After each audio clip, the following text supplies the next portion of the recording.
Urea కోసం లైన్లో నిలబడి యూరియా దొరకక మహిళా రైతులు చెప్పులతో కొట్టుకున్న సంఘటన సిద్దిపేట జిల్లా గజ్వేల్ మార్కెట్ యార్డ్లో జరిగింది. ఈ సందర్భంగా రైతులు మాట్లాడుతూ రాత్రి పగలు అని తేడా లేకుండా యూరియా కోసం లైన్లో నిలబడితే ఒక్క బస్తా కూడా యూరియా దొరకని పరిస్థితి ఉందని రైతులు వాపోయారు. వర్షాలు వరదలు వచ్చి పంటలు అలా నష్టపోతే యూరియా దొరకక రైతులు ఇలా నష్టపోతున్నారని ఆవేదన వ్యక్తం చేశారు. తెలంగాణ రాష్ట్రంలో రైతులు ఆగమెత్తుంటే కాంగ్రెస్ ప్రభుత్వం పట్టించుకోవడం లేదని తెలిపారు. గత 10 ఏళ్లలో యూరియా కొరత లేదని, రేవంత్ రెడ్డి వచ్చాకే యూరియా కొరత ఉందన్నారు.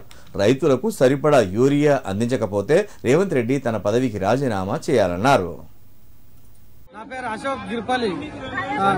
నేను వారం రోజులు అవుతుంది ఒక బస్తా గురించి లైన్లో నిలబడబట్టి. లైన్లో నిలబడితే ఒకటే ఇస్తారు ఒక బస్తా.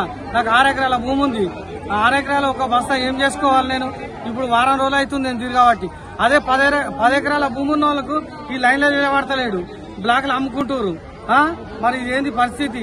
నా ఇప్పుడు 3 ఎకరాల మొక్కజొన్న వేసిన, ఇంతవరకు మసాలా వేయలే. చేను పోయింది. వరికేద్దామంటే గిట్లా వరికి గిట్ల వస్తలేదు. ఈ రేవంత్ రెడ్డి ప్రభుత్వం ఏంది, కథ ఏంది? ఈ స్టాక్ ఉన్నదా లేదా? ఉన్నోడు బయట అమ్ముకుంటుండు. ఇవన్నీ కథలు జరుగుతున్నాయి, మీరు పట్టించుకోవాలని చెప్తున్నాను. 2 గంటలకు వచ్చినాము. 2 గంటల నుంచి లైన్ కడుతుంటే కళ్ళలో తిరుగుతుంది. అడ్డం పడుతున్నాము. మరి మాకు అన్నం ఎట్లా, మా పిల్లలకు అన్నం ఎట్లా? మేము మన్ను బుక్ అన్నా. ఈ రైతులు చేసి ఏం లాభము, మేము ఉండి ఏం లాభము? అది ఏంది పంట చేసుకోలేదు. ఎట్లా బతకాలి మేము? మేమేం తినాలి? పెట్టే కర్ర పెట్టినట్టు అట్లా మసాలా ఎక్కువ మన లేకపోయి కలుపు కలిస్తే 30 మంది అయ్యి కలుపు తీస్తానికి వాళ్ళకి ఏం కైకి లేయాలి? మాకేం పంట అంటారు? చెప్పు సార్, మీరే చెప్పు. మాకు ఏం లాభం ఉందో ఏమో. ఏం లాభం లేదు.